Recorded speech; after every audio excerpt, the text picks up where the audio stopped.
Assalamualaikum warahmatullahi wabarakatuh. Perkenalkan, nama saya Imam Santoso dengan nomor pokok mahasiswa 3121024 dari Universitas Islam Jakarta. Di sini saya akan mempresentasikan sebuah materi untuk memenuhi tugas ujian tengah semester dengan mata kuliah psikologi belajar dan juga ditemani dengan dosen Bu Farhana SHMH MPDI. Dan pada kesempatan kali ini saya akan mempresentasikan sebuah materi, yaitu tentang teori belajar dalam aliran behavioristik.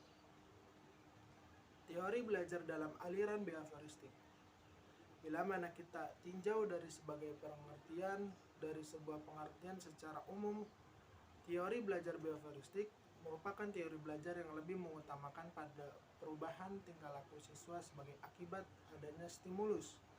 Akibat adanya stimulus yaitu dari panca indera kita merasakan dan merespon, dan ada stimulus dan juga respon kita terhadap apa yang kita rangsang itu, entah sebuah pemikiran ataupun perasaan.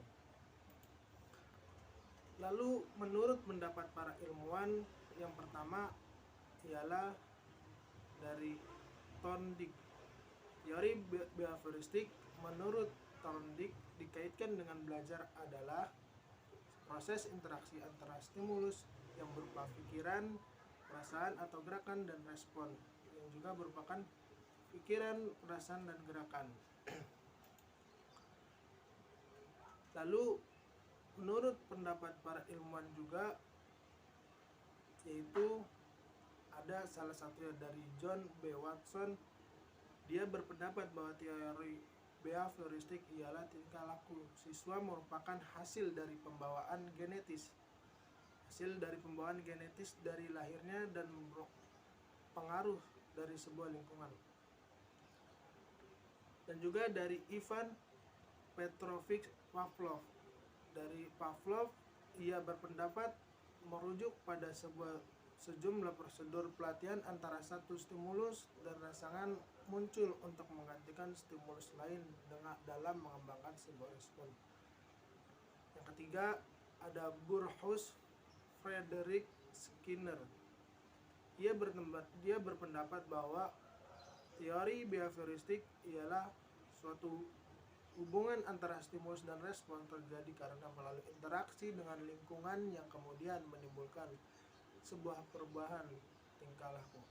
Jadi bisa kita simpulkan bahwa sebuah teori behavioristik ialah terjadinya sesuatu pembelajaran, yaitu disertai dengan sebuah stimulus dan juga respon.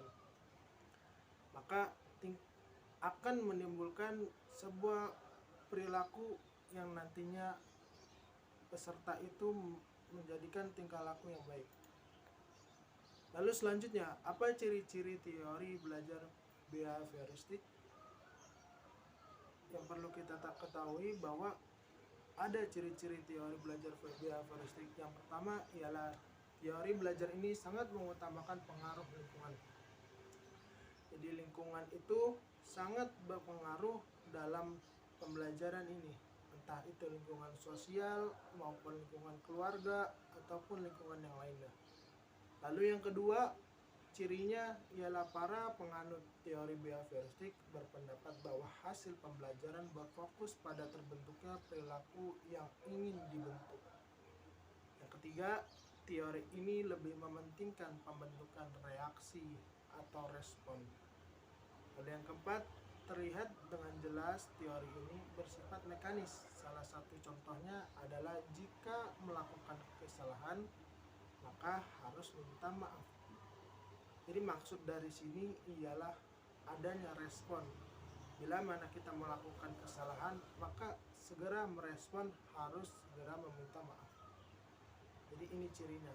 Lalu yang kelima, ciri teori belajar behavioristik yang kelima ialah menganggap latihan itu adalah hal yang penting dalam proses pembelajaran, Tidak mengherankan cara-cara seperti drilling mudah sekali ditemukan di kelas-kelas yang menerapkan teori belajar biofisik ini. Lalu selanjutnya,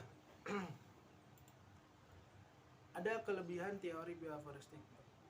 Yang pertama ialah siswa-siswa selalu dibiasakan untuk latihan dan praktik. Jadi ada latihan sebuah materi dijelaskan oleh si guru dan murid mencerna, lalu ada praktik yang dipraktikkan dia dalam kehidupan sehari-harinya ataupun dalam kehidupan di kelasnya atau dalam kehidupan sosialnya. Mereka dilatih untuk memiliki unsur-unsur kecepatan, spontanitas, kelenturan, refleks, dan daya tahan. Lalu yang kedua, kelebihannya ialah siswa didorong untuk berpikir linier dan konvergen. Lalu yang ketiga, siswa dengan mudah mencapai suatu target tertentu dalam sebuah pembelajaran. Bila mana ada kekurangan, maka ada kelebihan.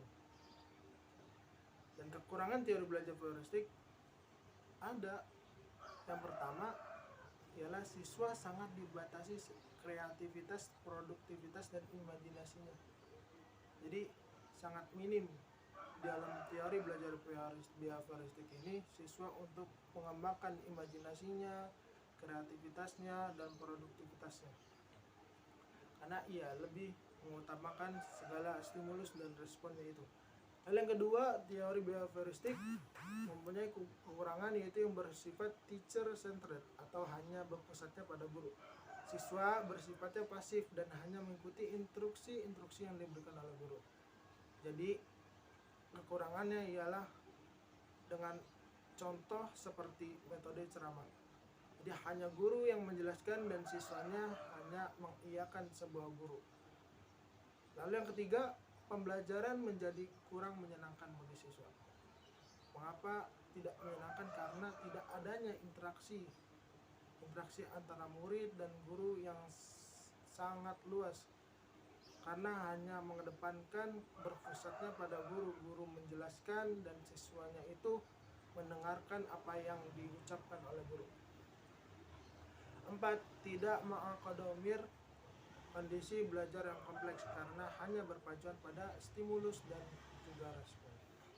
Dan yang kelima, siswa kadang mendapat hukuman verbal atau fisik. Hal ini tentu saja dapat berakibat buruk pada perubahan perilaku peserta didik. Salah satu contohnya adalah memberi hukuman peserta didik yang melanggar aturan. Lalu bagaimana penerapan teori belajar bioaforistik? Penerapan teori belajar bioaforistik saya ambil dari penerapan di dalam kelas, karena ini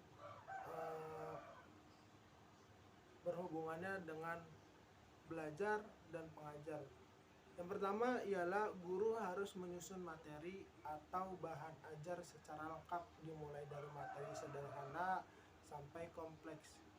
Lalu yang kedua, guru lebih banyak memberikan contoh berupa instruksi selama mengajar. Jadi guru ini memberikan sebuah contoh-contoh pada siswanya untuk siswanya mengikuti apa arahan guru. Lalu yang ketiga, saat guru melihat ada kesalahan baik pada materi maupun pada siswa, maka guru akan segera diperbaiki. Lalu yang keempat, guru memberikan banyak drilling dan latihan agar terbentuk perilaku atau pembiasaan seperti yang diinginkan. Yang kelima, penerapan di kelas dalam teori belajar bioaforistik ialah evaluasi berdasarkan perilaku yang terlihat. Yang keenam, guru dituntut memiliki kemampuan memberikan pengetahuan reinforcement baik dari sisi positif dan negatif. Bagaimana tidak? Peran guru di sini sangat dibutuhkan dalam teori belajar bioaforistik. Karena guru salah satunya harus dapat dicontoh kepada muridnya. Dan terakhir, kesimpulannya, teori bioaforistik adalah teori yang menekankan pada tingkah laku manusia. Jadi ada penekanan dalam tingkah laku manusia. Contoh, seorang guru memberikan arahan, nasihat ataupun segala macam pembelajaran, maka siswa itu harus mengikuti karena di dalamnya ada tingkah laku manusia agar manusia itu berbuat baik. Sebagai akibat dari adanya interaksi dan antara stimulus dan respon itu. Lalu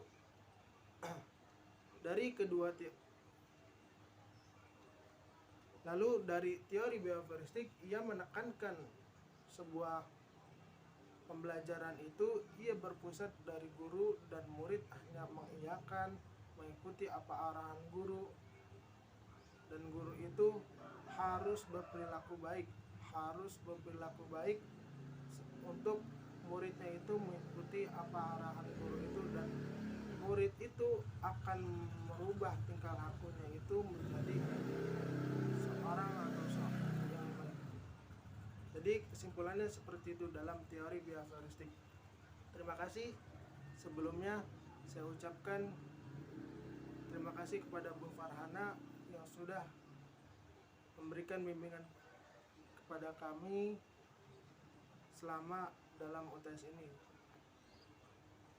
Assalamualaikum warahmatullahi wabarakatuh.